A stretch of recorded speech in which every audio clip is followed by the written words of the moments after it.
आप सगला भाइया ने राम राम। काले मारे एक साथी ने मने कहो कि आप मारवाड़ू इतो लाड करो तो अपनी मायड़ भाषा में क्यों नहीं सिखाओ। तो उनारी बात रो मान राख आज री बात मायड़ भाषा में। यो यूं सा मारे एक मित्र माड़ साहब रे ललाट रे माते एक गुमड़ियो हो गयो। मेडिकल भाषा में इन्हें लाइपोमा कहवे। वसा यानी फैक्ट्री गांठ डीलिया शरीर रे किन्ने भी हिस्से में एक और एक ऊ ज्यादा हवे सके। आ किन कारणों वे इनरो ठीक ठाक पतो अजय वैज्ञानिका ने भी कोनी है। वैसे इनरा छोटा मोटा कई भाई भी वे। चौकी बात आ है कि इनरो शरीर माते ज्यादा नुकसान नहीं वे। तो माड़ साहब आ गांठ लेर अहमदाबाद पू गया। माड़ साहब तो माड़ साहब वे बट्ठे माड़ साहब रे ताबे कोनी पड़ी। तो माड़ साहब बटू बीर हो गया। पछे किणी भाई साहब जोदाना जावन री सलाह दीवी।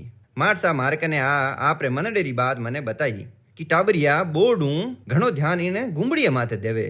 आपा थोड़ी बहुत जांचा करा लोकल एनेस्थीसिया कि उन्हीं भाग में सुन करियो जिन भाग में ऑपरेशन करनो हो ऑपरेशन कर ए ऑपरेशन पचेरी 3 महीना री फोटो। उम्मीद है आप अपनी मायड़ भाषा में सुन मने गांव रो गवार तो नहीं केवला। आपने कैडी लागी कमेंट जरूर करी जो सा और शेयर करनी तो मत भूली जो सा। धन्यवाद। आप मिलाला नई कहानी रे हाथे।